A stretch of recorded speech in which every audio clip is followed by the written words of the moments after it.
Breakups are often the symptom of problems in a relationship.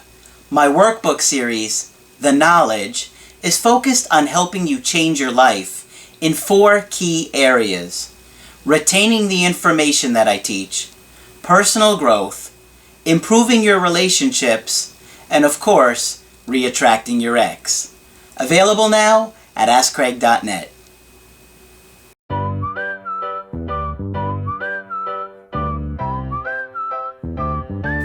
Hi there, I'm Coach Kenneth, and in this video I'm going to be talking about how do you know if no contact is working if you haven't heard from your ex yet.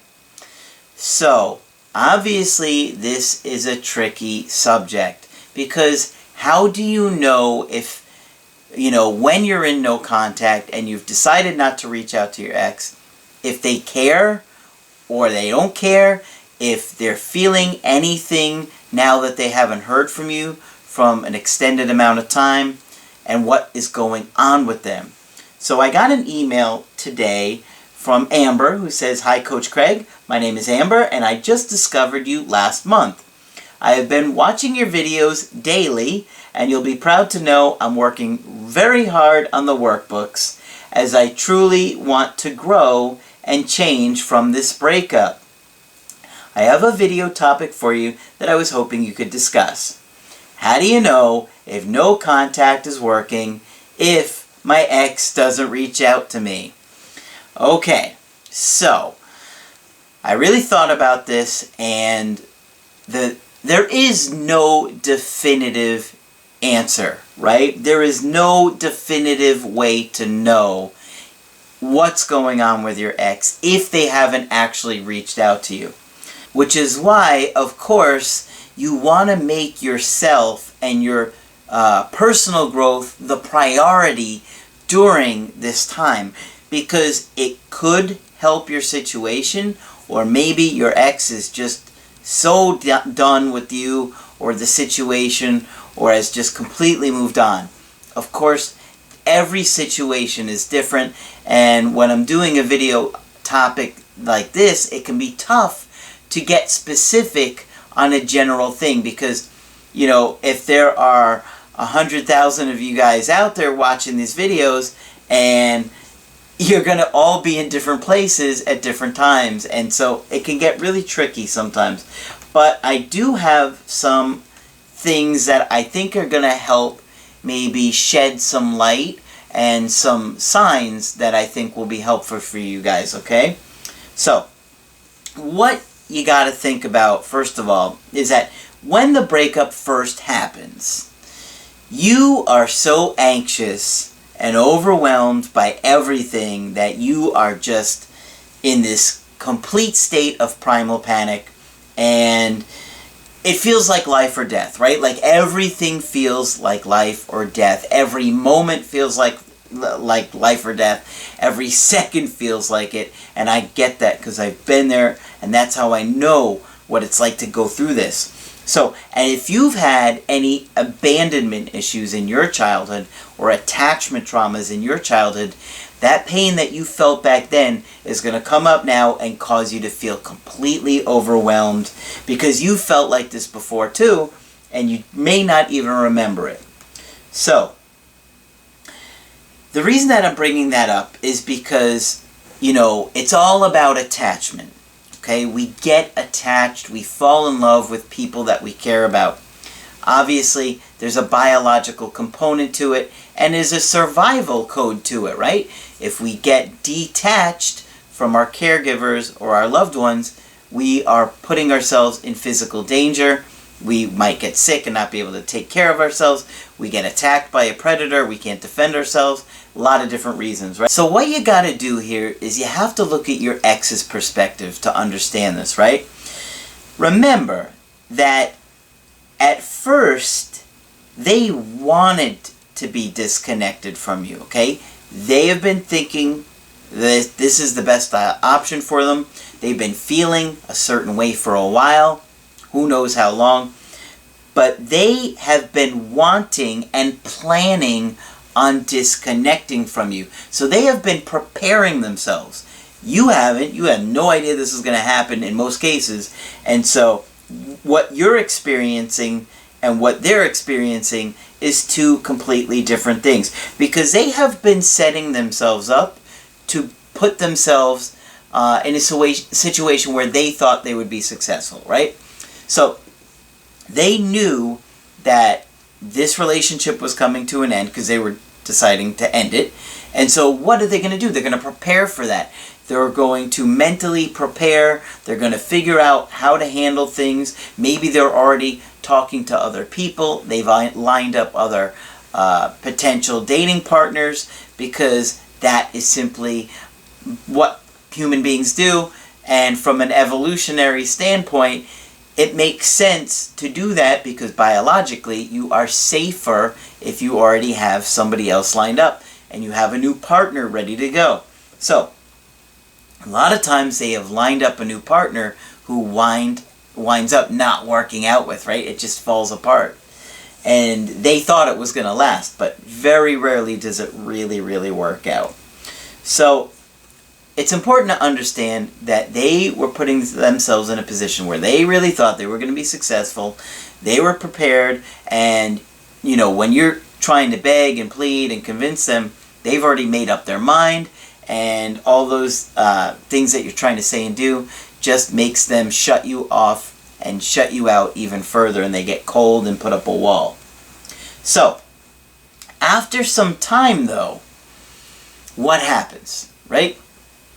Things may not go the way they thought they did, right? And that often is the way life is. You may think that your plans are going to go one way, but they don't go that way at all in a lot of different areas. So, for example, they may think that this new partner they have lined up is going to be great for them. They're going to be awesome. They're presenting this exciting version of themselves. It's like a movie preview, right? You may go see a movie preview and the movie looks incredible, right? Has that ever happened to you? Where you've gone to a movie and it looks so good and you're so excited about the movie, then you see the movie and it was nothing like what you saw? I'm talking to you, people who have seen Last Jedi, right? Okay? You thought you were going to get this epic movie, and then you got the biggest disappointment that you've ever experienced. You may disagree with me on that one, but you're wrong. So think about that, though. You think about how many times you've seen a movie preview and you just thought this looks so great and so amazing, and then it just doesn't go any way that you thought it would, and you're just really like, oh gosh, this is not really good. That's just an example to show you that you often have a plan or an idea of how things will go, and it doesn't go like that. Especially, they're putting their plans into a new person, right? They're trying to start dating somebody new in many cases, and that person is not what they expected. And for them, the person that's dating your ex, they may lose interest in your ex and say, you know what, I really enjoyed talking with you and seeing where this was going, but I'm out.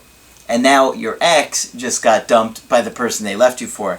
That happens a lot. Whether you take them back or not is a whole other situation, right? Because you can work through that, of course. Because this is just something that I think is human nature, and I think it's just what people do. Now, the more integrity a person has and the more secure a person is, I believe, the less likely they are to do these things. But when people have attachment traumas, they're scared, and they've been scared their whole life. And so they maybe make mistakes or decisions because they were in a fearful state. So, have some signs here that no contact might be improving your situation and help turning it around, okay? Of course, these are all things that would happen before direct contact. I'm not talking about any kind of direct contact. These are all things that are happening before direct contact. So any kind of indirect, direct approach towards you. This is all the stuff you might see kind of behind the scenes, right? This is a good one. Do they put themselves in your orbit? In other words, do they go to a place that you work? Do they go to certain restaurants that they think you might be at, or maybe club, or pool halls, or anything like that where they know you're going to be around. Do they go to your job? Okay, that's huge. If they show up at your job, come on, they know you're going to be there. That's a big sign that they're wanting you to see them, or they're wanting to see what you're doing, okay? Do they contact your friends or family or ask them about you? Okay? So, this is a situation where maybe they're bumping into one of your good friends or your family members, and they start to chat with them and say, oh, how is he or how is she, what's going on, and start to get a little bit nosy or curious. People will do this a lot of the times. They'll just happen to go to where your brother works or your sister's restaurant or whatever. They do things like this, and they did it on purpose. Whether they're going to admit it or not is a different story, but that's one of the reasons they do it. Okay, this doesn't happen as often, but it does happen. Sometimes your ex will have their friends or family contact you. I know it doesn't happen as often as some of the other things, but it is good to know, because sometimes they'll have a friend contact you, and they'll make it seem like the friend has nothing to do, like, or your ex has nothing to do with it, and their friend just happens to be contacting you. No, there's a good chance that they have put this person up to contacting you.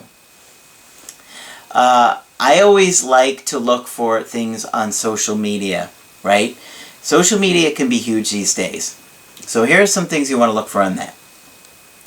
Sometimes your ex will accidentally like something and then unlike it, right? They might accidentally like a picture where they're scrolling through things, and then they unlike it, and you're like, hey, what is that? Well, obviously, they were looking. That's a good sign. If they're looking, they're thinking about you. Okay. Do they post any songs that you both like? Maybe it was your song, or some song that you saw, you saw in a concert, and then you both liked it. I had that happen recently. Look for anything like that that you knew, okay, this was something special between us. It could be that they're trying to get your attention without reaching out to you yet. Okay.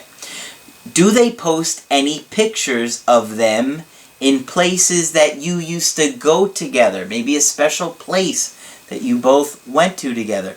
Do they post anything like that? That's a good sign that they want you to know that they're thinking about you, or hoping that you're thinking about them, but they don't actually reach out and do it.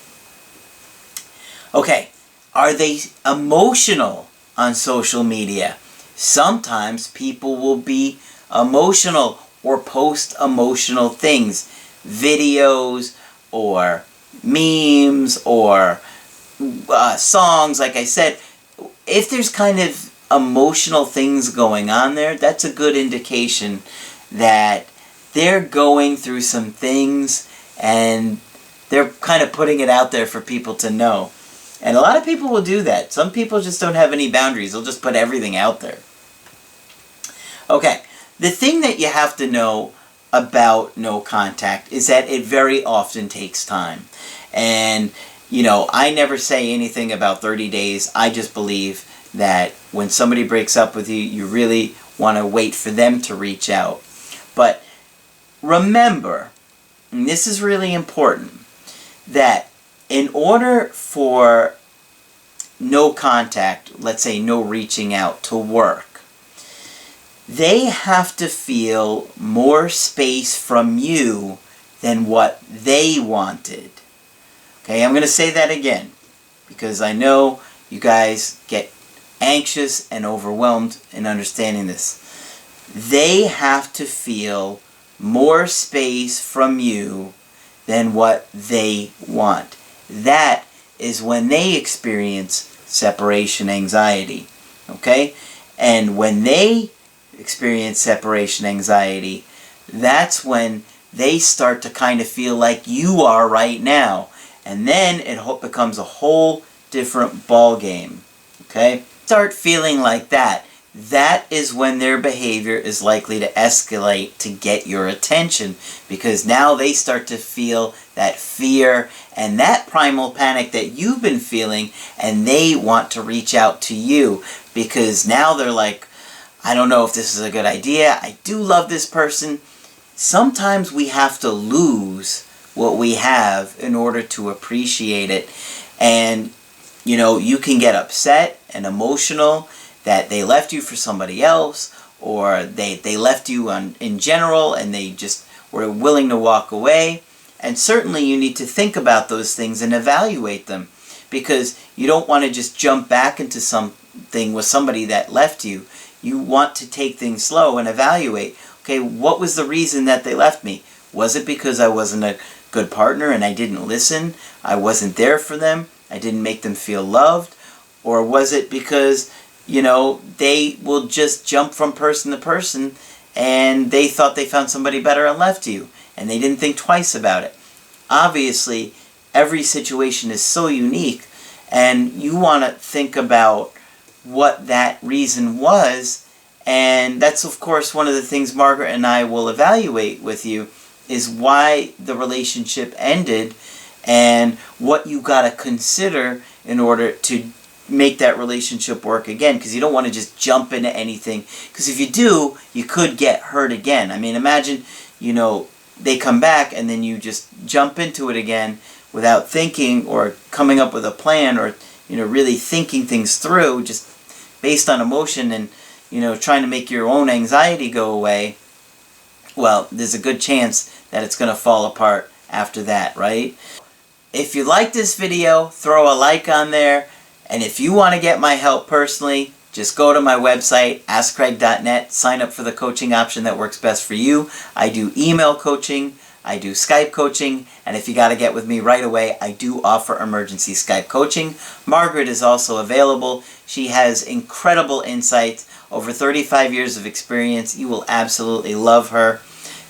Be sure to subscribe to the channel. You can find me on Instagram, and of course, my workbooks are now available only on my website. That's it for this video. I'm Coach Craig Kenneth, and I will talk with you soon.